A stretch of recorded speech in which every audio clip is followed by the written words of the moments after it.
ശബരിമലയിലെ സ്വർണ്ണക്കവർച്ച കേസിന് പിന്നില് ചില വമ്പന്മാരുണ്ടെന്ന് ഹൈക്കോടതി നിരീക്ഷിച്ചതിന്റെ പിന്നിലെ പൊരുള് ഇപ്പോൾ വ്യക്തമാവുകയാണ്.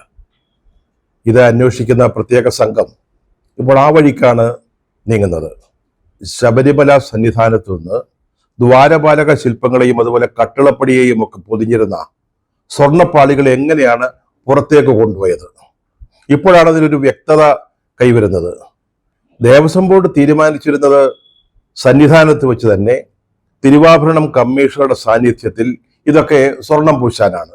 കാരണം അതുവരെ മനസ്സിലാക്കിയിരുന്നത് അല്ലെങ്കിൽ അതുവരെ പറഞ്ഞിരുന്നത് ഈ സ്വർണ്ണപ്പാളികളുടെ തിളക്കം നഷ്ടപ്പെട്ടു അല്ലെങ്കിൽ മിനുക്കം നഷ്ടപ്പെട്ടു, അതുകൊണ്ട് അതൊന്നുകൂടെ ഒന്ന് സ്വർണം പൂശണം എന്നാണ്. പക്ഷെ ഇത് പുറത്തു കൊണ്ടുപോകാൻ ആഗ്രഹിച്ചവരുടെ ഉദ്ദേശം അഥവാ അവരുടെ ലക്ഷ്യം എന്ന് പറയുന്നത് ഇത് പുറത്തു കൊണ്ടുപോയി ഈ യഥാർത്ഥ സ്വർണം ഉരുക്കി വിൽക്കുകയോ മറിച്ചു വിൽക്കുകയോ ചെയ്തിട്ട് ലാഭം ഉണ്ടാക്കുക എന്നുള്ളതായിരുന്നു. പക്ഷെ ദേവസ്വം ബോർഡിന്റെ തീരുമാനം പറഞ്ഞല്ലോ, സന്നിധാനത്ത് വെച്ച് തന്നെ അതിന് സ്വർണം പൂശണമെന്നാണ്. ആ തീരുമാനത്തിന്റെ മിനിറ്റ്സിൽ അതാണ് പറഞ്ഞിരുന്നത്. ആ മിനിറ്റ്സ് പ്രിന്റ് ചെയ്ത് അതില് പ്രസിഡന്റും 2 അംഗങ്ങളും ഒപ്പുവെച്ചിരുന്നു. പക്ഷെ പിന്നീട് പ്രസിഡന്റ് എന്ത് ചെയ്തു? നമ്മുടെ പത്മകുമാർ അത് തിരുത്തി, അതിന് വെട്ടി, എന്നിട്ട് അതിന്മേൽ പച്ചമഷി കൊണ്ട് എഴുതി ഈ പാളികൾ പുറത്തു കൊണ്ടുപോയി സ്വർണം പൂശാൻ തീരുമാനിച്ചിരുന്നു എന്ന്. ഇത് അങ്ങേയറ്റം ചട്ടവിരുദ്ധമായിരുന്നു, ദേവസ്വം ബോർഡിന്റെ റൂൾസിനൊക്കെ എതിരായിരുന്നു. സാധാരണഗതിയിൽ അത്തരം സന്ദർഭങ്ങളിൽ, അതായത് ഒരു മിനിറ്റ്സ് തയ്യാറാക്കിയതിനു ശേഷം അതിന്മേൽ എന്തെങ്കിലും തിരുത്തു വരുത്തണമെങ്കിൽ ആ തിരുത്തിന് പ്രസിഡന്റിന്റെയും മറ്റു 2 അംഗങ്ങളുടെയും ഒപ്പുവാങ്ങണമായിരുന്നു. പക്ഷെ അതിവിടെ സംഭവിച്ചില്ല. ഇവിടെ പ്രസിഡന്റ് തന്നെ ഒരു തീരുമാനമെടുക്കുകയാണ് ഇത് പുറത്തു കൊണ്ടുപോയി സ്വർണം പൂശണമെന്ന്.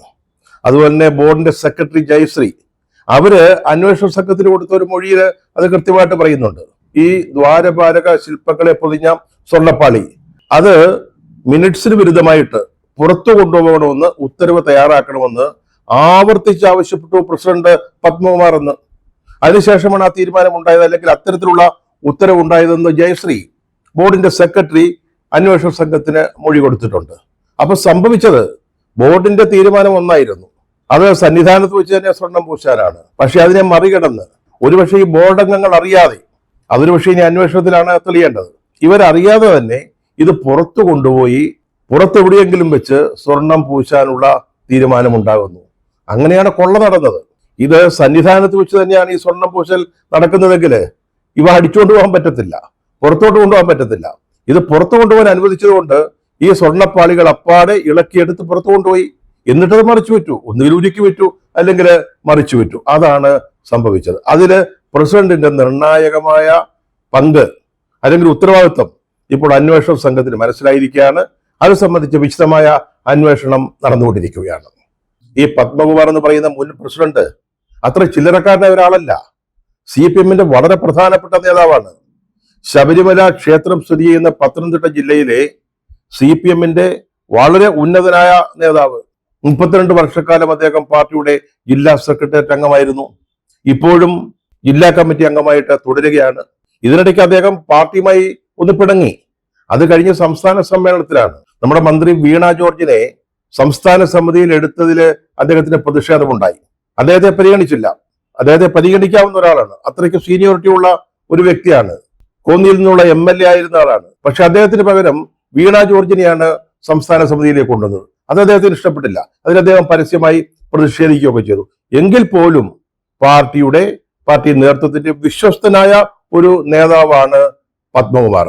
ആ പത്മകുമാർ എന്തുകൊണ്ടാണ് ഇത്തരത്തിലുള്ള ഒരു കാര്യം ചെയ്തത്? വളരെ ഉത്തരവാദിത്തത്തോടെ പ്രവർത്തിക്കേണ്ട ഒരാളാണ്. പാർട്ടി അദ്ദേഹത്തെ വിശ്വസിച്ച് ശബരിമലയുടെയും ദേവസ്വത്തിന്റെയും ഭരണം ഏൽപ്പിച്ചതാണ്. അപ്പൊ എന്തുകൊണ്ടായിരിക്കണം അദ്ദേഹം ദേവസ്വം ബോർഡിന്റെ തീരുമാനത്തിന് വിരുദ്ധമായിട്ട് ഇങ്ങനെ ഒരു നടപടി എടുത്തത്? മിനിറ്റ്സ് തിരുത്തി അത് പുറത്തു കൊണ്ടുപോകാൻ ഉണ്ണികൃഷ്ണൻ പോറ്റിക്ക് അനുവാദം കൊടുത്തത്. അവിടെയാണ് വമ്പന്മാർ എന്ന പ്രയോഗം, അല്ലെങ്കിൽ ഇതിന്റെ പിന്നിൽ മറ്റാരോ ഉണ്ട്, ഇതിലേക്ക് നിയന്ത്രിച്ച മറ്റേതോ ശക്തികൾ ഉണ്ട് എന്ന അനുമാനം അല്ലെങ്കിൽ ചിന്ത അല്ലെങ്കിൽ ധാരണ ബലപ്പെടുന്നത്. ഇത് പത്മകുമാർ ഒറ്റയ്ക്ക് എടുത്തൊരു തീരുമാനമായിരിക്കുമോ? അദ്ദേഹത്തെ പറ്റി നമ്മൾ മനസ്സിലാക്കുന്നത് CPM-ന്റെ ഒരു പ്രധാനപ്പെട്ട നേതാവാണെങ്കിൽ ഒരു വിശ്വാസിയാണ് എന്നുള്ളതാണ്.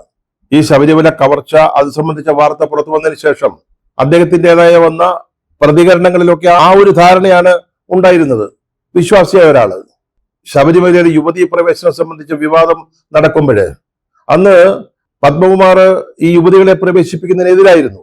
അത് ശബരിമലയിലെ വിശ്വാസങ്ങൾക്കും ആചാരങ്ങൾക്കും എതിരാണ് എന്ന വാദത്തോട് യോജിച്ചു നിന്ന ആളാണ്. പക്ഷേ പിണറായി വിജയന്, മുഖ്യമന്ത്രിക്ക്, അവിടെ സ്ത്രീകളെ കടത്തണമായിരുന്നു, യുവതികളെ കടത്തണമായിരുന്നു. എന്നിട്ട് അദ്ദേഹത്തിന് നവോത്ഥാന നായകന്മാരുടെ പട്ടികയിൽ ഇടം പിടിക്കണമായിരുന്നു. അപ്പോൾ പിണറായി വിജയൻ ചെയ്തത് പത്മകുമാറിനെ അങ്ങോട്ട് മാറ്റി നിർത്തിയിട്ട് അന്ന് ദേവസ്വം കമ്മീഷണറായിരുന്ന വാസുവിനെ, അദ്ദേഹത്തെ ഉപയോഗിക്കുകയാണ്. അദ്ദേഹത്തിന്റെ മുൻകൈയിലാണ്, അല്ലെങ്കിൽ അദ്ദേഹം ആസൂത്രണം ചെയ്തതനുസരിച്ചാണ് ശബരിമലയിലേക്ക് സ്ത്രീകളെ കൊണ്ടുവന്നത്. അപ്പൊ അതിനെ എതിർത്ത ആളാണ്. അപ്പൊ സ്വാഭാവികമായിട്ടും അയ്യപ്പനോട്, അവിടുത്തെ വിശ്വാസങ്ങളോട്, ആചാരങ്ങളോടൊക്കെ അത്യാവശ്യം വിശ്വാസമുള്ള ഒരാളാണ്. അങ്ങനെ ഒരു വ്യക്തി ഇതുപോലൊരു കൊടുംപാതകം, ചെറിയ കാര്യമല്ല. അയ്യപ്പന്റെ സ്വത്ത്, ഭഗവാന്റെ സ്വർണം, അത് അവിടെ വെച്ച് തന്നെ റിപ്പയർ ചെയ്യണം, അറ്റകുറ്റപ്പണികൾ നടത്തണം, അല്ലെങ്കിൽ സ്വർണം പൂശണം, മിനുക്കണം എന്ന ഒരു തീരുമാനം വളരെ രഹസ്യമായിട്ട് ലംഘിച്ചുകൊണ്ട് മിനിറ്റ്സിന് മേലൊരു തിരുത്തുണ്ടാക്കിയിട്ട് അതനുസരിച്ചൊക്കെ പുറത്തേക്ക് കൊണ്ടുപോകുക വലിയ പാതകമാണ്. അപ്പോൾ അദ്ദേഹം ഒരു ഒറ്റയ്ക്ക് ചെയ്തതായിരിക്കുമോ, അദ്ദേഹത്തിന്റെ തീരുമാനമായിരിക്കുമോ എന്നൊരു സംശയം ഇവിടെ ഉണ്ടാവുന്നുണ്ട്. അതോ ഉന്നതങ്ങളിൽ നിന്ന്, കൂടുതൽ അധികാരം ഉള്ളവരിൽ നിന്ന് എന്തെങ്കിലും നിർദ്ദേശം കിട്ടിയിട്ടായിരിക്കുമോ അദ്ദേഹം ചെയ്തത്? ആ സംശയങ്ങളാണ് ഇപ്പോൾ ഉയരുന്നത്. ആ വഴിക്കാണ് പ്രത്യേക അന്വേഷണ സംഘത്തിന്റെ സഞ്ചാരം തുടരുന്നതും. ഈ ഒരു പശ്ചാത്തലത്തിലാണ് അന്വേഷണ പുരോഗതി സംബന്ധിച്ച റിപ്പോർട്ട് ഹൈക്കോടതിയിൽ സമർപ്പിച്ചപ്പോ ഇത്തരത്തിൽ ഏതെങ്കിലും വമ്പന്മാർ ഇതിന്റെ പിന്നിലുണ്ടെങ്കിൽ അവരെ പിടികൂടണം, ഉടനെ പിടികൂടണം എന്നുള്ള നിർദ്ദേശം അന്വേഷണ സംഘത്തിന് ഹൈക്കോടതി നൽകിയത്. ഈ പ്രത്യേക സംഘത്തിന്റെ അന്വേഷണത്തിന്റെ വേഗത നേരത്തെ ഉണ്ടായിരുന്ന രീതിയിലാണെങ്കിൽ ഇതിനകം കടകംപള്ളി സുരേന്ദ്രനെ ചോദ്യം ചെയ്യേണ്ടതായിരുന്നു. അതിൽ യാതൊരു സംശയവുമില്ല. കടകംപള്ളിയും ഉണ്ണികൃഷ്ണൻ പോറ്റിയുമായുള്ള ബന്ധത്തെപ്പറ്റി അത് വളരെ ശക്തമായിരുന്നു എന്നത് സംബന്ധിച്ച് മൊഴികളുണ്ട്. ആ മൊഴികളുടെ അടിസ്ഥാനത്തിൽ സ്വാഭാവികമായും കടകംപള്ളി സുരേന്ദ്രനെ ചോദ്യം ചെയ്യേണ്ടതായിരുന്നു. അങ്ങനെ ചോദ്യം ചെയ്താൽ ചിലപ്പോൾ അദ്ദേഹം അറസ്റ്റിലാവുമായിരുന്നു. പക്ഷേ ഇടയ്ക്ക് എവിടെയോ വെച്ച് ഈ അന്വേഷണത്തിന്റെ വേഗത കുറഞ്ഞു, അത് മന്ദഗതിയിലായി. അത് എന്തുകൊണ്ടാണ്? അതാണ് അന്വേഷിക്കേണ്ടത്. അത് ഒരുപക്ഷെ ഈ തദ്ദേശ ഭരണ തെരഞ്ഞെടുപ്പുമായി ബന്ധപ്പെട്ട സർക്കാരിന്റെ സമ്മർദ്ദമായിരിക്കാം. നമുക്കറിയാം, ഈ ശബരിമല വിഷയത്തില്, അതായത് ഭഗവാന്റെ സ്വർണം കൊള്ള ചെയ്തതുമായി ബന്ധപ്പെട്ട് CPM അല്ലെങ്കിൽ LDF അല്ലെങ്കിൽ സർക്കാർ വലിയൊരു പ്രതിസന്ധിയിൽ നിൽക്കുകയാണ്. പ്രചാരണത്തിലെത്തുന്ന ആളുകളോട് വിശ്വാസികൾ ചോദിക്കുന്ന ചോദ്യം ഇതാണ്. ഈ വിശ്വാസികൾ എന്ന് പറയുന്നത് പലപ്പോഴും CPM അനുഭാവികളാണ്, അവർക്ക് വോട്ട് ചെയ്യുന്നവരാണ്. അവർ പോലും ചോദിക്കുന്നു ഈ സ്വർണ്ണ കവർച്ചയെ കുറിച്ച്, അതിൽ പാർട്ടിക്കുള്ള ഉത്തരവാദിത്തത്തെ പറ്റി. എങ്ങനെയാണ് പാർട്ടിയുടെ പ്രസിഡന്റുമാർ ഇതിൽ വന്നത് എന്ന് ചോദിക്കുന്നു. പാർട്ടിക്ക് പങ്കില്ലേ എന്ന് അവരെ ആശങ്കപ്പെടുകയാണ്. അങ്ങനെ പ്രചാരണത്തിൽ പോലും ഒരു വല്ലാത്ത പ്രതിസന്ധി നേരിട്ടുകൊണ്ടിരിക്കുകയാണ്. ഇത് വലിയൊരു പ്രചാരണ വിഷയമായി വളർന്നു വന്നപ്പോൾ CPM അല്ലെങ്കിൽ സർക്കാർ തീരുമാനിച്ചത് അല്ലെങ്കിൽ ചെയ്തത് രാഹുൽ മാങ്കൂട്ടത്തിനെതിരായിട്ടുള്ള ലൈംഗിക അപവാദം സംബന്ധിച്ച കേസ് സജീവമാക്കി നിർത്തുക എന്നുള്ളതാണ്. അത് പൊലിപ്പിച്ചു നിർത്തുക, അത് കത്തിച്ചു നിർത്തുക എന്ന ഒരു തീരുമാനം അല്ലെങ്കിൽ എന്ന ഒരു തന്ത്രമാണ് CPM ആവിഷ്കരിച്ചത്.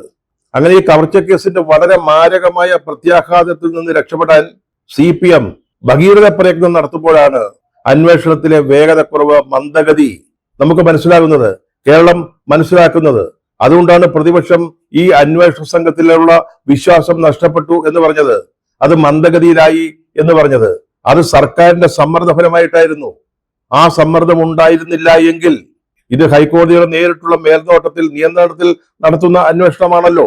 അവ സർക്കാരിന്റെ ഭാഗത്തുനിന്ന് ഈ ചവിട്ടിപ്പിടിക്കൽ ഉണ്ടായില്ലായിരുന്നുവെങ്കിൽ ഒരുപക്ഷേ ഈ കേസ് കടകംപള്ളി സുരേന്ദ്രനിലേക്ക് എത്തുമായിരുന്നു. കടകംപള്ളി സുരേന്ദ്രനെ ചോദ്യം ചെയ്യുകയും അതിന് തുടർച്ചയായിട്ട് അദ്ദേഹത്തെ അറസ്റ്റ് ചെയ്യുകയും ചെയ്താൽ യാതൊരു സംശയവുമില്ല CPM-ന്റെ കളസം അടിമുടി കീറുമായിരുന്നു. അത് ഒഴിവാക്കാനാണ് അന്വേഷണ സംഘത്തിന്റെ അടുത്ത് ഇതിന്റെ വേഗത കുറയ്ക്കാൻ സംസ്ഥാന സർക്കാർ നിർദ്ദേശിച്ചത്. പക്ഷെ ഇത് കേരള ഹൈക്കോടതി മനസ്സിലാക്കിയിട്ടുണ്ടാവണം.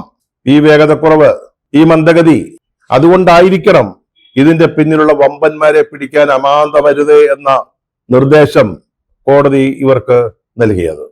ഈ രാഹുൽ മാങ്കൂട്ടത്തിൽ വിഷയത്തിന്റെ കച്ചവട സാധ്യത കുറഞ്ഞതോടെ ശബരിമല പ്രചരണ വിഷയമാക്കുന്നത് തടയാൻ, മറ്റു രീതികളിൽ തടയാനുള്ള ശ്രമത്തിലാണ് ഇപ്പോഴ് സംസ്ഥാന സർക്കാർ അല്ലെങ്കിൽ CPM അല്ലെങ്കിൽ CPM-ന്റെ സമ്മർദ്ദ ഫലമായിട്ട് സംസ്ഥാന സർക്കാർ എന്ന് പറയാം.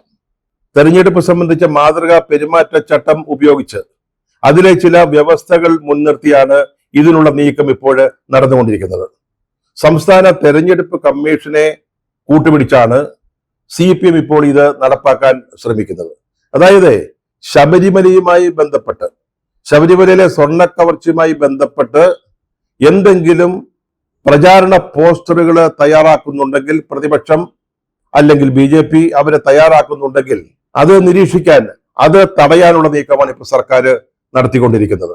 പറഞ്ഞോളെ ഈ മാതൃകാ പെരുമാറ്റച്ചട്ടത്തിലെ ചില ചട്ടങ്ങൾ, അതിൽ മതചിഹ്നങ്ങൾ ഉപയോഗിക്കരുത് എന്നൊരു വ്യവസ്ഥയുണ്ട്. പ്രചാരണത്തിന് അത് ഉപയോഗിക്കാൻ പാടില്ല. പോസ്റ്ററുകളിലോ ലഘുലേഖകളിലോ മറ്റെന്തെങ്കിലും പ്രചാരണ സാമഗ്രികളിലോ ഇത്തരത്തിലുള്ള ചിഹ്നങ്ങൾ ഉപയോഗിക്കാൻ പാടില്ല. അത് ശരിയാണ്, അത് വസ്തുതയാണ്. അപ്പൊ ആ ഒരു വ്യവസ്ഥ ഉപയോഗിച്ച്, അതായത് ശബരിമല വിഷയം, ശബരിമല പ്രശ്നം കൈകാര്യം ചെയ്യുന്ന പോസ്റ്ററുകളോ ലഘുലേഖകളോ ഉണ്ടെങ്കിൽ അത് തടയുക. അത് നിരീക്ഷിക്കാൻ ഇപ്പൊ കളക്ടർമാരോട് ആവശ്യപ്പെട്ടിരിക്കുകയാണ്. എങ്ങനെയെങ്കിലും ശബരിമല ഈ പ്രചാരണ രംഗത്ത് ഒരു പ്രധാന വിഷയമാകുന്നത് തടയണം. പേടിയാണ് സർക്കാരിന്. അവര് പറഞ്ഞല്ലോ, രാഹുൽ മാങ്കൂട്ടത്തിന്റെ വിഷയം ഉപയോഗിച്ച് അതിനെ ഒന്ന് തടയിടാൻ നോക്കിയതാ. അത് കുറെ ദിവസം നടന്നു. ഇപ്പൊ ഒരുപക്ഷെ അയാളെ അറസ്റ്റ് ചെയ്യാതിരിക്കുന്നതിന്റെ പിന്നിലും ആ ലക്ഷ്യമുണ്ടാവാം. വോട്ടിംഗ് തീയതി വരെ കത്തിച്ചു നിർത്തുക എന്നുള്ളതായിരിക്കാം ലക്ഷ്യം. പക്ഷെ അപ്പോഴും ഈ ഗവൺമെന്റ് അല്ലെങ്കിൽ CPM ഒരു കാര്യം മറന്നു പോവുക. രാഹുൽ മാങ്കൂട്ടത്തിൽ എന്ന് പറഞ്ഞ വ്യക്തിയെ, അയാൾക്ക് ഇപ്പൊ ആരുടെയും പിന്തുണയില്ല. നേരത്തെയുമില്ല, ഇപ്പോഴുമില്ല. കോൺഗ്രസ് പാർട്ടി അയാളെ സഹായിക്കുന്നില്ല. അവരുടെ പിന്തുണയിലല്ല അദ്ദേഹം ഒളിച്ചിരിക്കുന്നത്, അല്ലെങ്കിൽ ഒളിവിൽ താമസിക്കുന്നത്. ഒരു വ്യക്തി മാത്രം, ഒരു ചെറുപ്പക്കാരനായ വ്യക്തി, അത്ര പ്രായമോ പരിചയമോ ആളല്ല. എന്നിട്ട് പോലും ആ പ്രതിയെ ഒന്ന് അറസ്റ്റ് ചെയ്യാൻ CPM സർക്കാരിന് ഇതുവരെ സാധിച്ചിട്ടില്ല. ഇരട്ടച്ചങ്കുള്ള പോലീസ്, ഇരട്ടച്ചങ്കുള്ള മുഖ്യമന്ത്രിയുടെ ഓഫീസ്, അവർക്ക് ഇതുവരെ സാധിച്ചിട്ടില്ല. അയാൾ എവിടെയാണെന്ന് കണ്ടുപിടിക്കാൻ പോലും പറ്റിയിട്ടില്ല. സെഷൻസിൽ അയാളുടെ ജാമ്യ ഹർജി തള്ളി. എന്നിട്ട് ആ പ്രതി ഇപ്പോൾ ഹൈക്കോടതിയിൽ അപ്പീൽ നൽകിയിരിക്കുകയാണ്. എന്നിട്ട് പോലും കേരളത്തിന്റെ വളരെ പ്രസിദ്ധമായ പോലീസിന്, പ്രഗത്ഭരായ പോലീസിന് ഇതുവരെ അദ്ദേഹം എവിടെയുണ്ട് എന്നറിയാൻ സാധിച്ചിട്ടില്ല. ഇത് പോലീസിന് അപമാനമാണ്, നാണക്കേടാണ്, അവരുടെ പ്രതിച്ഛായ ഇല്ലാതാക്കലാണ് എന്ന് CPM-ഓ സർക്കാരോ ഓർമ്മിക്കുന്നില്ല. ഇനി രാഹുൽ മാങ്കൂട്ടത്തിൽ വിഷയം കത്തിച്ചു നിൽക്കാവുന്നത് ഒരുപക്ഷെ അയാളെ അറസ്റ്റ് ചെയ്യുമ്പോൾ, അല്ലെങ്കിൽ ഹൈക്കോടതിയിൽ നിന്ന് എന്തെങ്കിലും ഒരു തീരുമാനം ഉണ്ടാവുമ്പോൾ, അത്രേ ഉള്ളൂ. അതുകൊണ്ട് ഇനി അതിനെ വലുതായിട്ട് ഉപയോഗിക്കാൻ പറ്റില്ല എന്ന് CPM-ൽ അറിയാം. അക്കാരണത്താലാണ് ഇപ്പോൾ ഈ ശബരിമല വിഷയം വരുന്ന പ്രചാരണ സാമഗ്രികൾ, പോസ്റ്റർ അടക്കമുള്ള പ്രചാരണ സാമഗ്രികൾ തടയുന്നതിന് സർക്കാർ സംസ്ഥാന ഇലക്ഷൻ കമ്മീഷനുമായി ചേർന്ന് ചില നടപടികൾ എടുക്കുന്നത്. എന്തൊക്കെ അഭ്യാസങ്ങളാണ് സർക്കാർ നടത്തുന്നത്?